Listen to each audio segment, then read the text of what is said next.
Well, good morning. You made it to a Friday, another week going by. Welcome to Up to the Minute. I'm Todd Duplantis, and we've got your HCC news and information for the next half hour. We're also going to take you out to the Southeast College very shortly. But first, my co-host this morning joining us live. She didn't seem to have any technical issues this morning. Randy Ramsey is Executive Director of the Southwest Alternate Media Project and an HCC film faculty member. Good to see you, Randy. Good morning. I know I was on early today just because I didn't want to be the problem child for a change. Well, the last couple of weeks I've had issues. I know you've had issues, but you've always made it, though. You've always made I've the show. always made it. Yeah, it always feels like scary. Yeah, I'm super excited. Great show today. Yeah, so you've got a special guest you're going to talk to in just a minute, but we'll get to that shortly. We want to thank everybody watching us on Facebook Live and YouTube. We're here just about every morning. HCC is in session live at 10 a.m.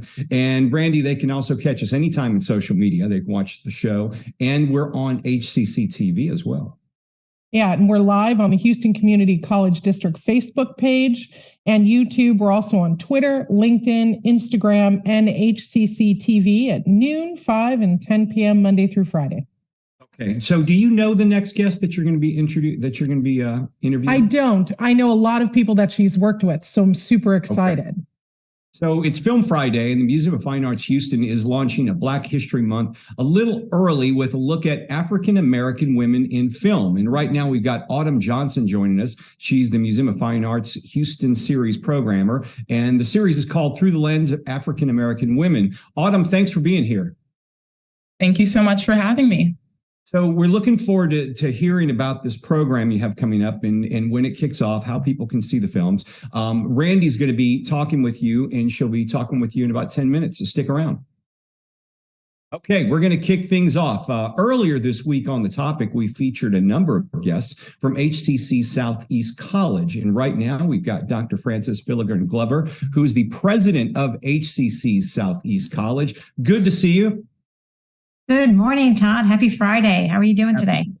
I'm good. It's a Friday. It's always good on a Friday. Now, I think you were out of town earlier this week when your team was on the show. Tell us what you were doing out of town. Actually, it was in Virginia, which was a previous state I lived in. And I am honored to be part of the Aspen Fellows Program, the New Presence Program. So had a whole week of intense but impactful conversations around closing the gaps with student outcomes. We do a fantastic job at Houston Community College. So it was a really great honor to share our best practices with 24 other college presidents around the country. So I got a little cold weather, got even a little bit of snow, but glad to be home. That's what I was going to ask. Was the weather colder there? Because we had some terrible weather. You missed the horrible weather. Yes, I saw the tornado, which was really close by Southeast. I'm so glad everybody was safe. But I got little snowflakes. That's it. Now, you've got a lot going on at the Southeast College. Let's begin with the 2023 Scripps Regional Spelling Bee, hosted by Houston Community College. And I've got to admit, I'm going to be close to this program because I might be one of the announcers, right? Yeah, we're excited. I said, Todd's got to be part of this program, and you're going to be fantastic. So we're really excited as a college to be hosting, a spelling bee, a regional, really big spelling bee. And growing up when you were little, I don't know if you were part of the spelling bee, but it's almost 98 years old. They've been doing the Scripps Spelling Bee since 1925, I believe. So they're about to reach their 100th anniversary. So we were approached and we were asked if Houston Community College would like to host a regional. And so to give you an idea of how big a regional spelling bee is we have approximately 900 schools across the Houston region participating. It'll be March 25th here at the Eastside campus. So we'll approximately have over 200 individuals. We'll be very fortunate to sponsor 3 students to go up to the National Spelling Bee, which is always hosted up in DC. Right. So our team is excited. I think it'll be a good opportunity for other community members across Houston, not only to see what Houston Community College has to offer, but for us to do what we do best, is that community engagement.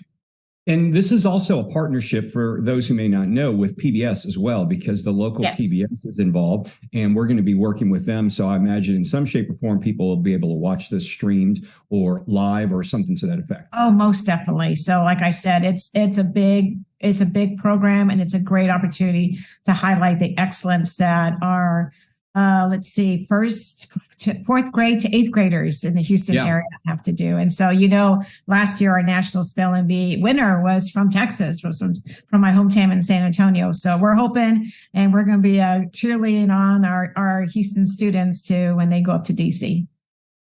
You also have several improvement projects going on at the Southeast College, and one of them I know has been coming down the pipeline for years. I've heard about it for years in board meetings and executive meetings, but the Challenger Learning Center, that's a huge one. What's the latest on that? Right. And so this is so close to dear my heart with STEM and the Challenger Center. And so I just want to address, tomorrow is this 37th anniversary of the Challenger accident. Wow. January 28th. Yeah, I remember that happening. I was at college at U of H, and I was driving through the parking lot when I heard it on the radio. It was just devastating. But it's one of those moments in life where if you were alive then, you know where you were when you remember exactly. Yeah. You remember where you were exactly. And so we lost, 7 talented astronauts. Yep. One was a teacher. So, through that, the family of the astronauts who passed formulated this Challenger Foundation. And so they developed these Challenger Centers, and with, to as a remembrance to the astronauts, of course, but also to really raise awareness and do career exploration. So we're really excited. If you're familiar, and by watching, familiar with the east side of Houston, in front of our campus is a shopping strip. And so we're really excited that will be the mothership of the Challenger Center. But most importantly, it'll go across all of Houston. All of our community members and students will be able to utilize a Challenger Center. We'll also have Challenger Hubs, Todd, at each of our campuses. So we'll be utilizing virtual reality, artificial intelligence, so that our students, our prospective students and current students will be able to look at career explorations, not only in space, because we have NASA in our backyard, literally, but also careers in medical fields, engineering, which we know that are really high in demand right now. And it will give an opportunity for students to go in and do some teamwork. So we also have opportunities for teachers to be involved, for corporate employers to come in and do some teamwork. It's really fun. I got a chance to go up to Philadelphia to see the newest Challenger Center, and they've worked with SpaceX. They work with NASA in developing a simulation that looks exactly what it looks like when the astronaut does. It's just incredible. I've heard about this for years. I'm so glad to hear that this is moving forward. In May, we're going to break ground, Todd. We're going to break ground. We're going to get our shovels out. And within the next 18 months, we're going to see a beautiful, beautiful Challenger Center. So when you drive on 45, coming back from the Hobby Airport, you will see our Challenger Center. Let me ask you, I know you've been working diligently with the community out there to increase enrollment. What are some of the things that you've learned and some of the things that you initiated?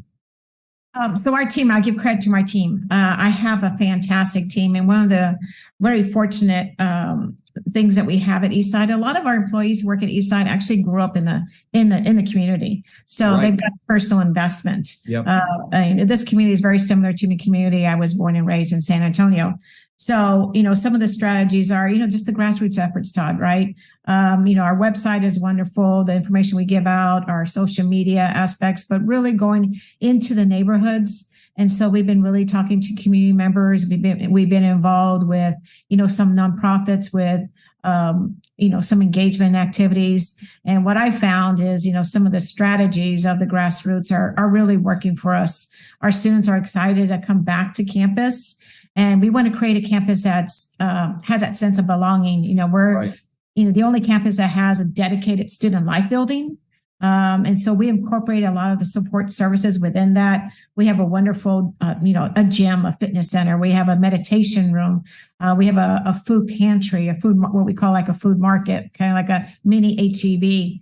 And so, we're really putting those support services for our students. We also have a childcare center. We partner with the YMCA. So really letting our prospective students really know about the other support services, a second home for them, right? So when they come, they only not have the beautiful library services, tutoring services, instructional technology services, but all the other things that they may have difficulty getting outside. And so we couldn't do it with our community-based organizations. We're so fortunate on the East Side to have some really fruitful and really valuable community agencies that are really willing to work with us and, welcome us with open arms. I do have to say much credit also goes to our advisors who are in the high schools.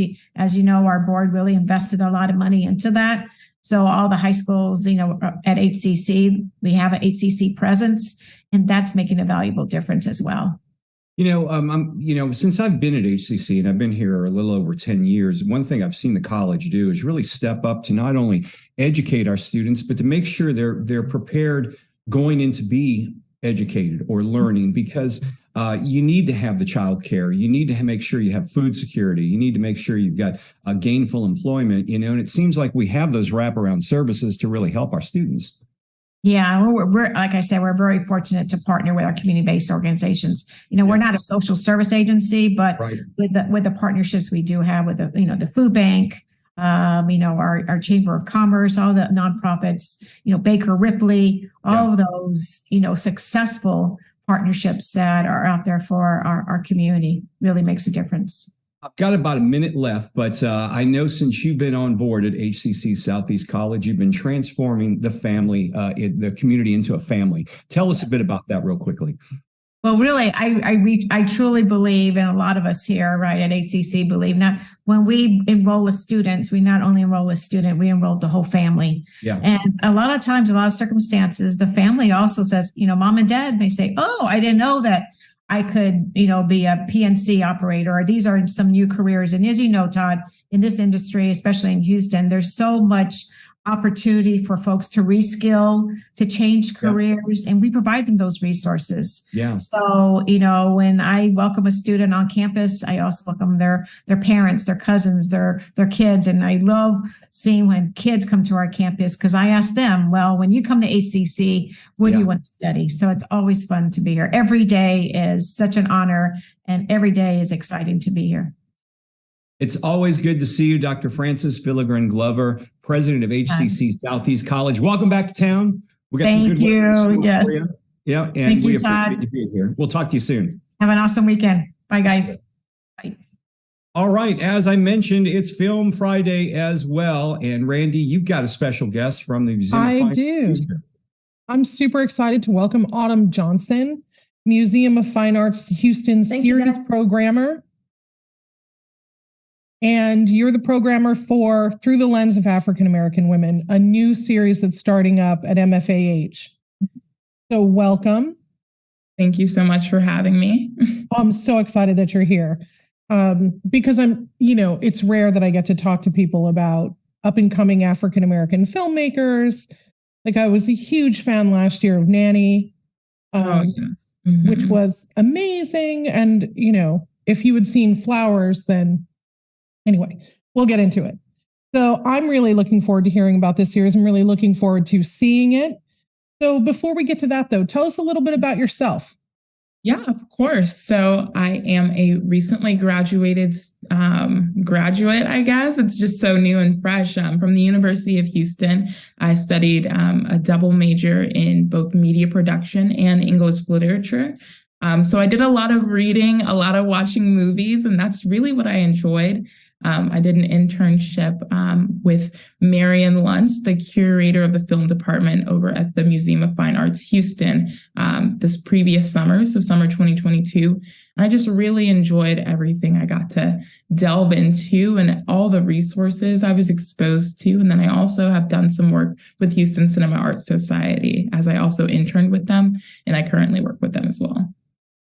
Oh, we work with them all the time. Swamp and HCAS work together all the time. Mm-hmm. So you know all of my favorite people. Sorry, Todd.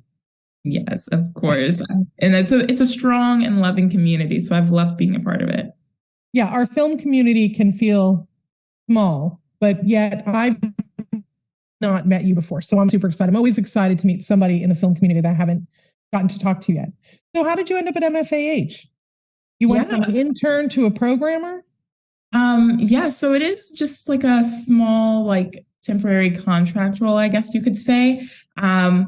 I would say I would like to just give like a little bit of kudos to one of my former professors who knew Marion Luntz. She, Dr. Karen Fang, I took her Hong Kong cinema class at the University of Houston.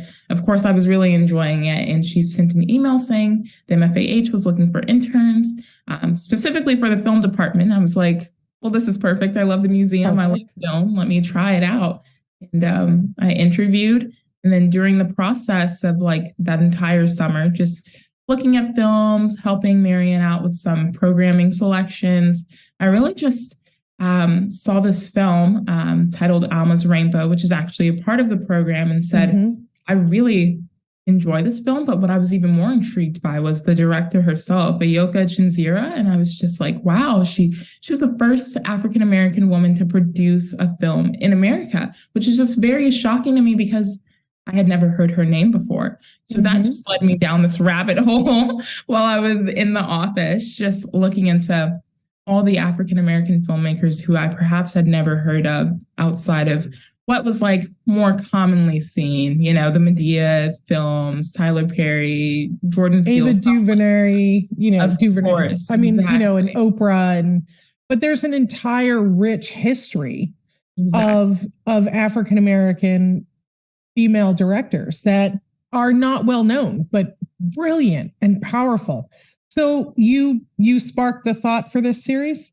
Yes, I just sent an email one day, as simple as that. And I said, I don't know if this has a place in our upcoming programming, but I think it would be really interesting to do a series just on Black filmmakers, or specifically African-American female filmmakers, Black female filmmakers, you know, considering the significance that Ayoka Chinzira had, as well as some of the other artists I had a chance to look into. And Marion really took note to that. And so she reached back out to me in October and said, I think this is a series like that would be perfect for Black History Month. You know, you're a Black woman. So it's like, who better to, you know, choose and say, you know, this is inspiring, and kind of really give some power behind that. So what particularly did you find inspiring about these female directors? Of course. Like, what spoke to you? I think what spoke to me about all of them across the board is the film they were able to produce and how excellent that work is by itself, but also the other things they've done in their career. For example, Zinabu Irene Davis, she directed Compensation. It was awarded for lowest budget at Sundance Festival. So, I mean, it's hard to make a movie on a low budget. And so it was just like very impressive that she was able to do that, but also to see that she's also just continued to pass along her knowledge to other students. She's currently a professor at various universities. I think she's at UC San Diego right now. So it's just very impressive that she's continued to pass along that knowledge, and she's continuing to write articles within film, regarding film. And then also Cheryl Dunye, who I'm having a chance to interview. I mean, she was quite literally on my vision board, and I didn't even know that she was on my vision board until I looked to who was on the picture that I had picked. I was like, wow. So not only has she been in the industry for a while, she's been making films, but even today she's had a great like burst in TV directing, which I just find. She's been directing Rookie Feds. She's been directing Queen Sugar. She was a producer on Umbrella. I'm like, she's constantly working. She's incredibly impressive. And also, you know, look, in this industry, just working consistently is a feat in and of itself. And Cheryl, I saw Watermelon Woman in 1993, I think. I mean, it's been a while. She's been around a minute. She's brilliant. I made a face at Compensation because I think it's bizarre that the award that it got was that it was made on the lowest budget. It's just a really well-made film. It is. Deserved recognition, no matter whether it was $5 or $5 million. It was a really well-done film.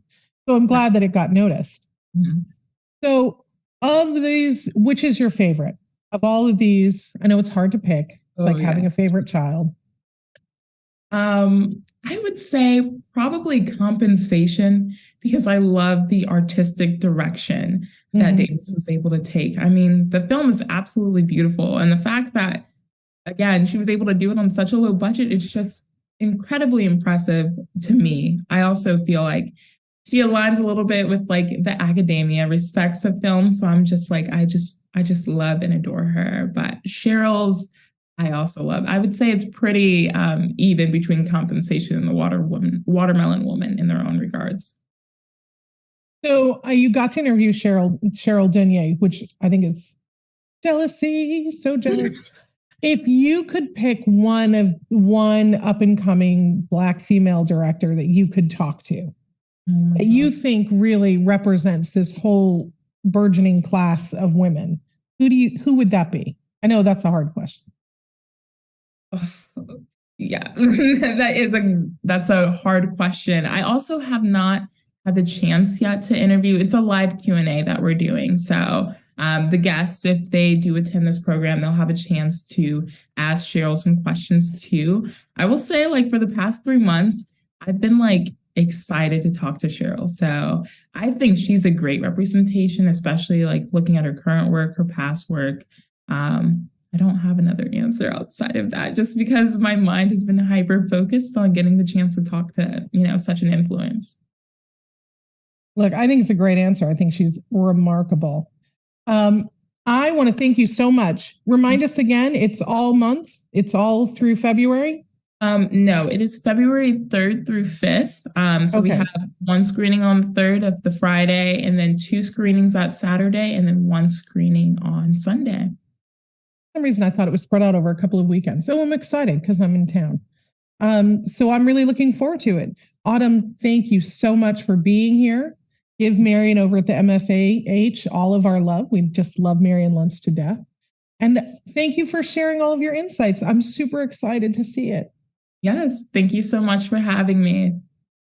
All right, thank you both. We've got some news and announcements to go through before we wrap up today's show and wrap up at least the day on up to the minute in the week. Yeah. Apply now for the business plan competition. That's happening. It is free. Advising and training in the 2023 HCC business plan competition. Proposed startup and existing entrepreneurs can sign up now for the prerequisite financial workshop. Some take a quick class as well. This can be your path to prize money and funding. Apply through the end of day today, January 27th. Again, it's a free program. We'll have a link in our post after the show. And we've got a financial webinar coming up as well, Randy. Yes, free financial webinar. One more this Saturday. HCC and SCORE is hosting one more financial webinar for small businesses. And it's a prerequisite for those applying for the business plan competition. It will also help anyone with their business financials, 9 a.m. to noon this Saturday, January 28th. Free, and it's on Zoom. We'll have the link in the post after the show.